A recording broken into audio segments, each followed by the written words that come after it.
Hello class and welcome to lesson 5.8, the ambiguous case. Before we get to that topic, let's just take a look at one of the questions from last night's homework that may have been causing some heartache simply because I call it a bad worded question or a bad diagrammed question.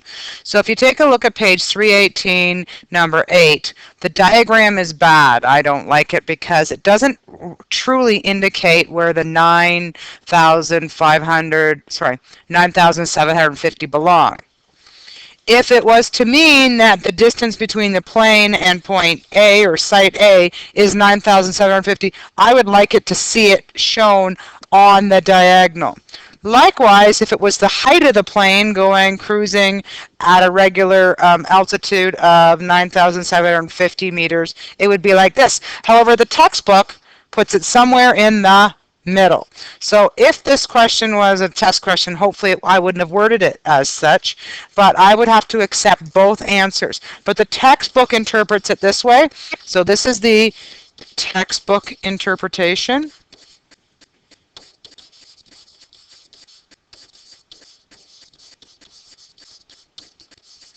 Okay. Whereas if you took a look at the height of the plane being 9,750, you dropped a 90-degree angle, you would then also realize that I would accept this also, just because it's a bad wording. Okay. So I would also accept this one. So in this case, guys, I would accept a multiple answer. But let's take a look at the textbook interpretation. I just wish they had rotated their measurement, or at least indicated the wording saying that the plane to site A across the lake is 9,750 meters. All right. So what we need to do to solve this problem, folks, is we need to find the width of the lake, and that's between point A and B. So let's let X represent the width of the lake.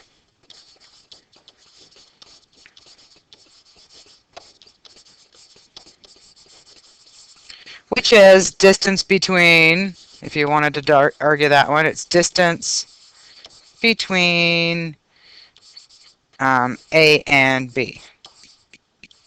All right. All right, so what do we know so far about this triangle? We've got a couple angles up top, ladies and gentlemen. So we know we've got 32 degrees is the first angle of depression, and the second angle of depression is 45.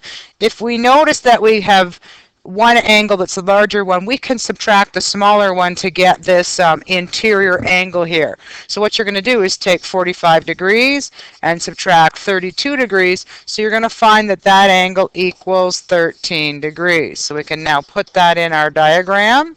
So we've got one measurement there in terms of an angle. The second thing to notice, folks, is we should infer the diagram gives an interpretation that if they're traveling at the exact same height, then it's going to be parallel to the ground. The exception, again, is you're going over a mountain or whatnot, but in general sense, you are going parallel in a plane to the ground. And if these two are parallel, then we can use the parallel line theorem Z pattern. So if you just follow my dots, actually forget that, we'll use a highlighter, because I can do a highlighter hopefully easier here. So if I go like this, ladies and gentlemen, and do my first Z pattern, okay, what does that help me out with? That tells me that this angle has to be 32 degrees. Okay, if I try to change my color and I try to do a different Z, I go this way. Okay, that allows me to find that this outside angle here is 45 degrees. If I know that's 45 degrees, I can then find this interior angle, because if you take 180 degrees and you subtract the 45 degrees, that's going to give you an interior angle of 135 degrees. Okay? And that theorem, if you're wondering, is SA, which is a straight angle. So I've got 135 degrees. So taking a look at my triangle now, ladies and gentlemen, I've got a lot of information there. I'm just going to quickly redraw it so that the important information is what we see. Okay, because there's lots of information in there. So first thing we know is this is 13 degrees. We've assumed, even though it's a bad question, that this is 9,750 meters. We know that this angle at A here, folks, is 135 meters. And we know that this angle at B is, my fault, is 32 degrees because of parallel line theorem. Notice now that we have a match, ladies and gentlemen. So we've got this match here, and what we need to find is x. Okay? So x divided by the sine of its opposite angle, which is 13 degrees, equals the match. So the match is 9,750 meters divided by the sine of that corresponding angle, which is 32 degrees. Okay, to solve for x, folks, do the opposite cross, so 9,750 sine 13 degrees, and you divide by what you would normally multiply by, which is sine 32 degrees. Plugging that in your calculator, ladies and gentlemen, you're going to get x equals approximately 4,139. So what does that tell us? Therefore, the width of the lake is 4,139 meters. Okay, so that's the warm-up question. Just 1 second, we got an announcement going on. All right, ladies and gentlemen, we are going to take a look at our lesson today, and for some reason, let's just see, it's kind of shifted over. See if I can move it over there. Good. All right, so today's lesson title is the ambiguous case, and it is only found in the sine law, ladies and gentlemen. Okay? Up to this date, the triangles have either been given to you or easy to create with a 90-degree angle. What we're going to find out today is that there's something called an ambiguous case that deals with the sine law. Okay? And when you're given two sides and the opposite side, there are two ways to draw the triangle. There may be two answers, one answer, or no answer. And this is what we call the ambiguous case. So I'd like you to write the summary down in your notes. Again, I've referenced see page 317 is where I got the diagrams from. I just kind of added in my own interpretation. I found it valuable to do the summary first, simply because once you've visualized these pictures, you can then see the answers. All right. So the first possible ambiguous case result is if there's no answer. And that is when the opposite side is smaller than the height. So taking a look, if we're trying to draw a triangle, and this is a fixed angle in here, notice that the opposite side A here is so small it'll never meet this, it'll never come down to meet where it needs to meet here because it's too small. Because the side length that's opposite is less than the height. So that means it will never create a triangle. It doesn't matter if you try to go above or swing it down and try to do an angle below it. It's never going to make the, it's never going to complete the triangle. Okay, so that's when you have no answer. Okay, when you have one answer, ladies and gentlemen, is when the opposite side is the height, which is 90 degrees. So when you're doing this, folks, this is your SOHCAHTOA. Okay, so as soon as you have SOHCAHTOA, or the primary trig ratios, then you know you only have one answer. Okay? All right. Okay, that's if the height is 90, which means the opposite side equals the height. The other case, folks, is if you have an opposite side length that is bigger or larger than the height. Okay, so opposite side is the bigger side and larger than the height. Okay? And the last case where you'll have two answers, ladies and gentlemen, okay, is when the opposite side is shorter than the given side, but still larger than the height. So notice that its height, the side we're looking for, the opposite side, has to be greater than the height, but less than the other adjacent side. Okay, so the two triangles that you can draw from here, ladies and gentlemen, is the first one, which is the outside one. Okay, and then you can draw the interior one that looks like this. Okay, so I'll just try to highlight. Here's the first one. Okay, and I'll change colors. And here is the second one. How is that possible? If I measure this and I swing it, let's see if I can use my compass really well, guys. I've been working at this. Just 1 second. Oh, I gotta move it over here and turn it down. Oops. Just give me 1 second, guys. It takes some time to pick some. Oops. That's a funny one. Sorry. I'm trying to get it to swing. Give me a second. How do I get it to swing? Okay. Right there. Okay. So see, ladies and gentlemen, how that's a certain distance. If I swing it down and around, it's going to come back and hit it there. Okay. I'm going to move that off now. Okay. So that's where the two triangles are coming, because A is the same distance. All right. And one thing to note, since we're doing this, ladies and gentlemen, is once we find this angle in the first one, which is this value here, just remember that it's going to also be the same as this value, because we've created an isosceles triangle there. So that'll help us in an easier way find that other or possible second answer. So make more sense when we do our question right here. All right, example 1. In triangle ABC, we've got angle A being 42 degrees, side B being 8 centimeters, and side A, which is your opposite side, being 6 centimeters. Find B. In order to set this up, first of all, look at your information. There's no 90-degree given, so that means SOHCAHTOA is out the window, special triangles are out, rotational angles are out. So we're left with either sine law or cosine law. And in this case, since we've got a match, because we've got angle A and we've got side A, that tells us we're going to be using sine law. So to set this up, ladies and gentlemen, we're going to start with our angle that's given, and we're going to call that A, which is angle 42. I'm always going to put the given angle in the bottom left corner just to help me out. And for the sake of this example, I'm going to put B here and C here. It doesn't really matter as long as you label accordingly. So we know angle A is 42 degrees. Okay? And we know that side B is 8 centimeters, and we know that side A is 6 centimeters. Okay? Currently we have a match, ladies and gentlemen, and we're asked to find angle B.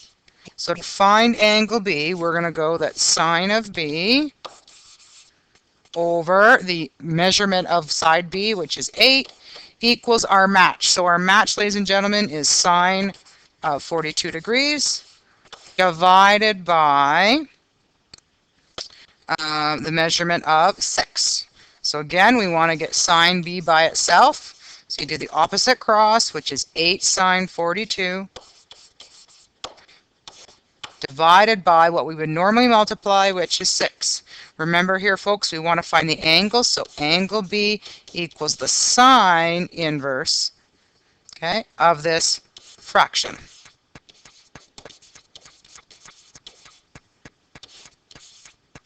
Okay, plug it in, ladies and gentlemen, okay, and you will find that angle B equals 63 degrees, okay. Now what else you have to do is check for the second way to draw this diagram. So let me show you with this compass if I can get it working properly.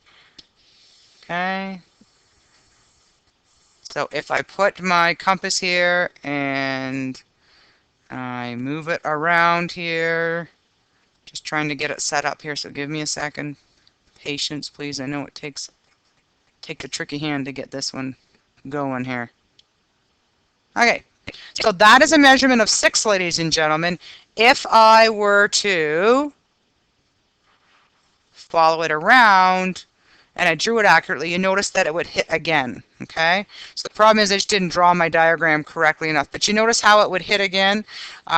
So if I had made it a little bit bigger or a little bit smaller, let me back up and see if I can fix this so it looks better, guys. So let me just do this for a second. Just made 42 degrees way too big. Okay, let's see if it'll let me delete that. Okay, that's not going to work. So let's just go undo. Okay, so folks, let me just back the truck up for a second and fix this. So all I needed to do is to make my 42 degrees smaller. It's just the way I drew it, guys. If I drew it to scale automatically, which I'll do in another example, you'll see. Okay, so if that's 42 degrees and this is 6, maybe I'll make 6 more like that. Okay, so let me try and see if I can redeem myself here with my diagram. Okay, hopefully it will work if I can straighten it out. I'm close here. Okay, so let's try that again. I apologize again. Okay, so let's take a look here. If I do that and I come back, see how it's going to hit again here? So you could have your endpoint be here or here. So let's draw that second triangle, folks. Okay, and just remember, if I attach the initial triangle to it, which looked more like this, remember that if this is 6 centimeters and this is 6 centimeters, we already know this angle is what? 63 degrees, and because it's an isosceles triangle, we know that that angle is 63 degrees. So those two angles will add up to get 180. So angle B will equal 180 degrees. Subtract 63 degrees. So angle B will, in this case, equal, plug in your calculator, you're going to get 117 degrees. So therefore, angle B is 63 degrees or 117 degrees. Just remember, ladies and gentlemen, that the first angle basically is what you would call your reference angle. So think back to when we had multiple answers, and this one might be your principal angle, and when you plug them both in, you were both getting the same answer. So just try quickly, guys. You can plug sine of 63 degrees in your calculator and plug in sine of 117 degrees, and you'll get the same answer. So that allows for the two different cases. All right? Okay. Moving on to the next question, I'm going to put my tools, hopefully bring my tools down. Let's see if I can bring them down here.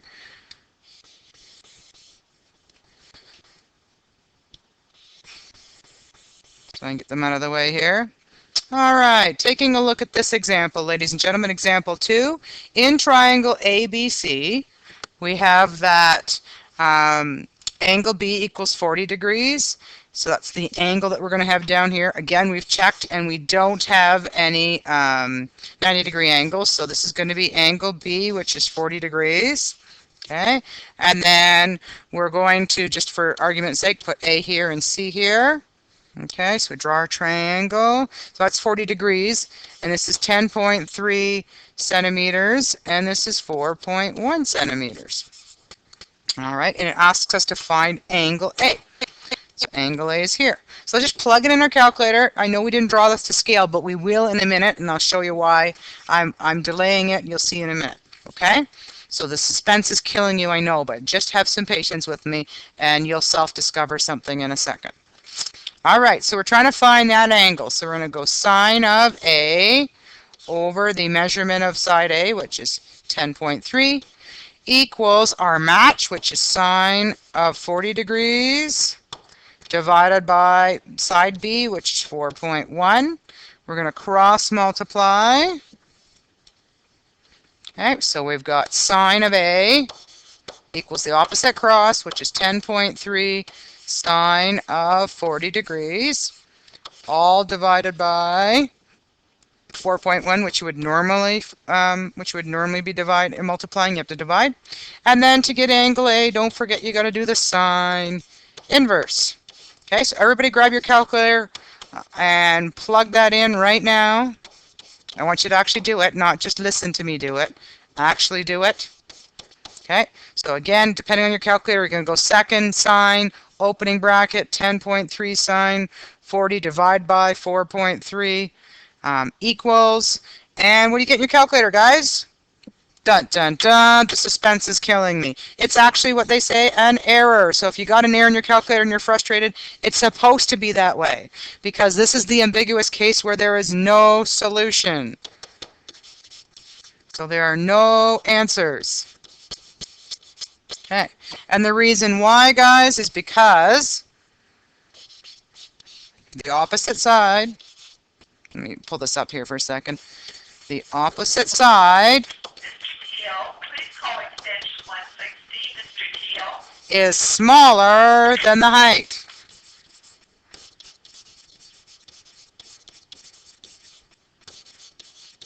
Let me show you folks by trying to actually draw this diagram to scale. Okay, so let's go back up here and use some of our tools here. So if I have, let me see if I can get it straight, okay, and if I want to draw an angle, okay, so hopefully that's going to draw, and I want to get, let me just make it bigger for a second. I got to remember how to make it bigger so you can see it. Okay, so technology can sometimes be great and sometimes it doesn't. Okay, so folks, here's my 40-degree angle. Everybody with me on that? Okay, let's move that aside. Okay, and let's measure. Hopefully this will work.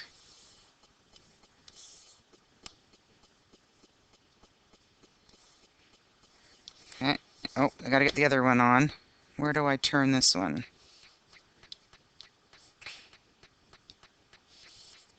Okay, so I have to get this on.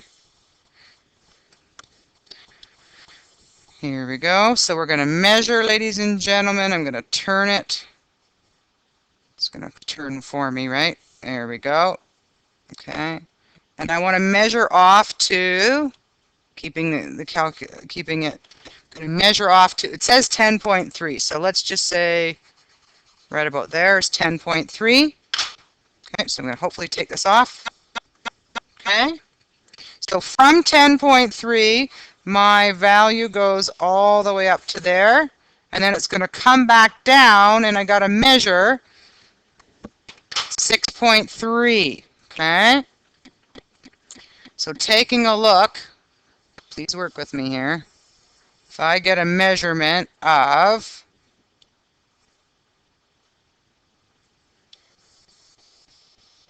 I need to get 6.3. So there's approximately 6.3, gang. Is everybody with me? Okay, hopefully this will work. Okay, so I'm going to put my pointer here. I'm going to bring it down. Okay, so 6.3, ladies and gentlemen. Maybe I can change my color here.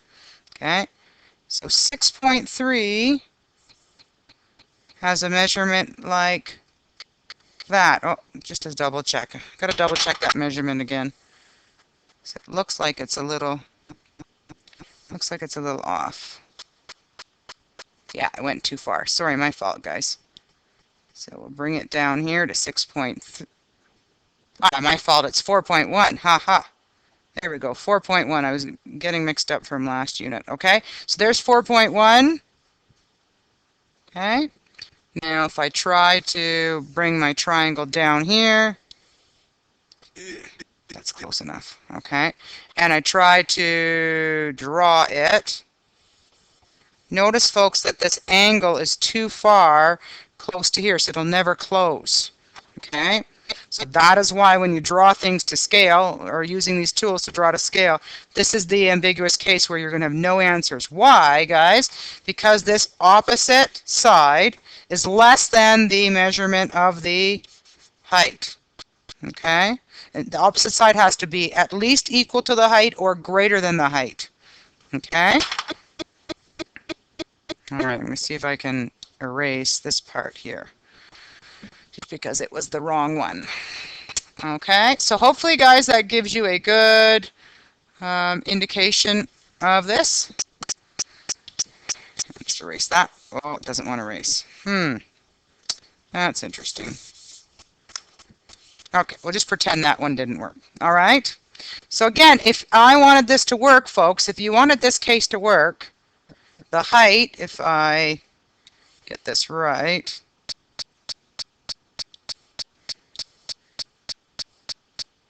I can't turn it, but I was just going to say if we can measure, okay, let me try this way. If I can measure the height using this and then bring it to the ruler, or easier way would be to just get this out of the way and measure the height.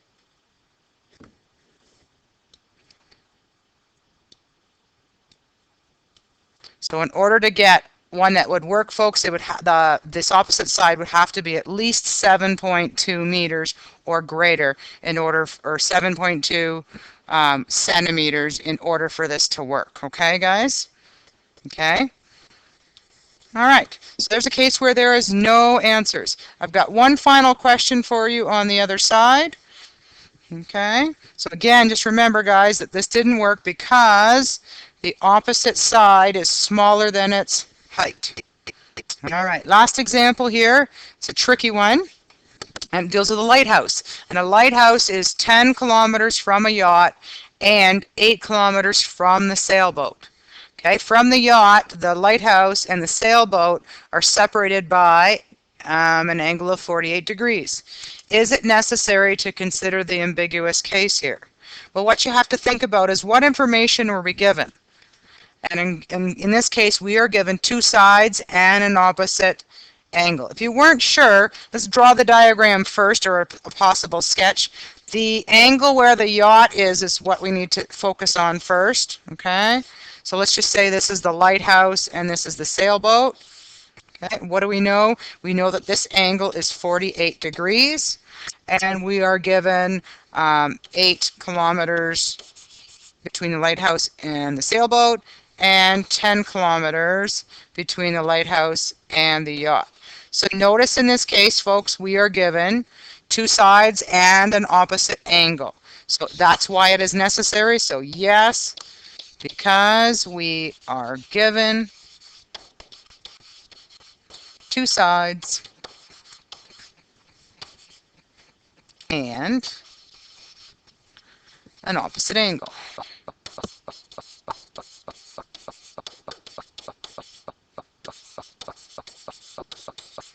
Good. So that's one possible sketch, guys. And just if you take this measurement and you scoot it along, you could see that there's going to be a second possible measurement there. So my second diagram would look kind of like this. Okay?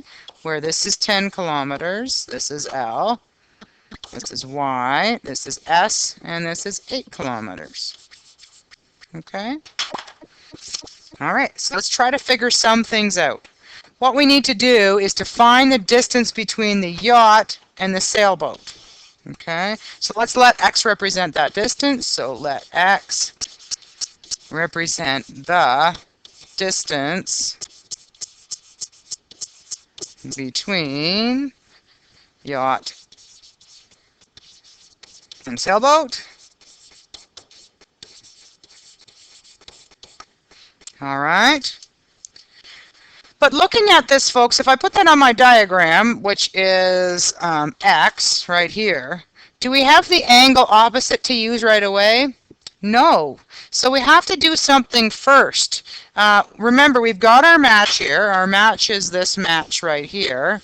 Okay? But we have one other measurement, which is the 10 kilometers. If we can find angle S, we've got two of the three angles, then we can find angle L. So first, we got to find angle, angle S. So we've got to find this, okay? So find it first. Okay? So let's do that. Let's find angle S.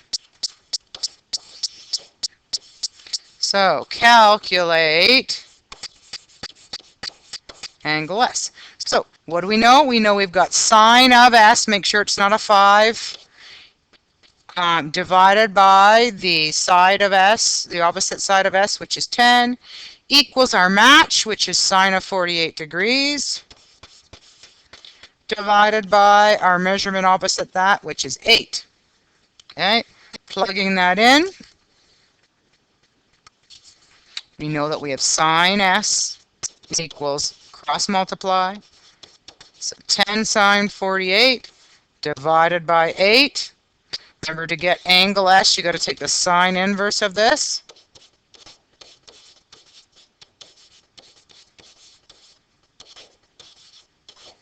Okay.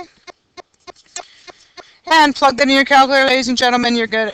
Angle S equals 68 degrees. Okay. So if angle S equals 68 degrees, let me just go up here and put that in.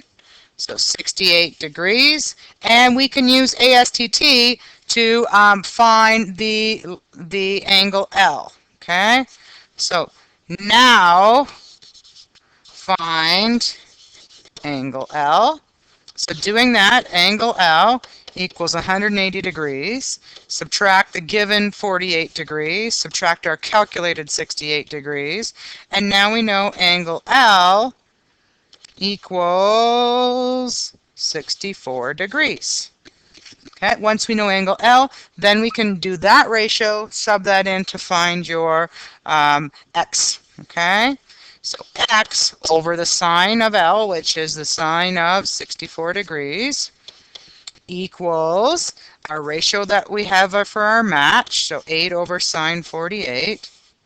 Okay, to find x, that equals the cross, so 8 sine 64 degrees divided by what we would normally multiply, sine 48 degrees. Plug in your calculator. And we're going to get 9.7 rounded kilometers. Okay, now we got to go back and see if there's another possible distance they could be. Okay, so what do we know, folks? We know that that angle is 68 degrees. Remember that if we had our second angle here, we'd be creating an isosceles triangle, right? Okay, so if we know this is 68 degrees in our first triangle, we also know that this angle is what? 68 degrees. So for our second case, which I'll do down here, we're going to find angle S. So angle S is going to equal 180 degrees. Okay, subtract 68 degrees. So angle S equals 112 degrees. Now we need to find angle L in our second diagram. Okay, so angle L equals 180. Subtract the given angle, 48 degrees. Subtract the angle we just calculated, 112. So angle L equals 20 degrees. Okay. And again, we have to use that 20 degrees in our ratio here. So x over sine of 20 degrees equals x over our 8 over our sine 48, which is our match. To get x by itself, cross over. So 8 sine 20 degrees divided by sine 48. We are almost done, gang. Okay. Plug it in your calculator. And x equals 3.7 kilometers. So therefore, the distance between the two boats is either 9.7 kilometers or 3.7 kilometers. Okay. Here ends our lesson, ladies and gentlemen. Your homework is on page 318, numbers 2, 3, and 5. Just remember that when you're looking for an ambiguous case, you have to have two sides and one opposite angle. And it's going to be only in the sine law. And you can either have 0 answers, that's where you get an error in your calculator. You could have 1 answer, that's where you've got a 90-degree angle, which is SOHCAHTOA, or finding the height. And your second case is where your other case is where you have 2 answers, just like this above example here. Okay? Have a good day, folks. And on 318, you can do numbers 2, 3, and 5. See me if you need any help. Have fun doing your homework, guys.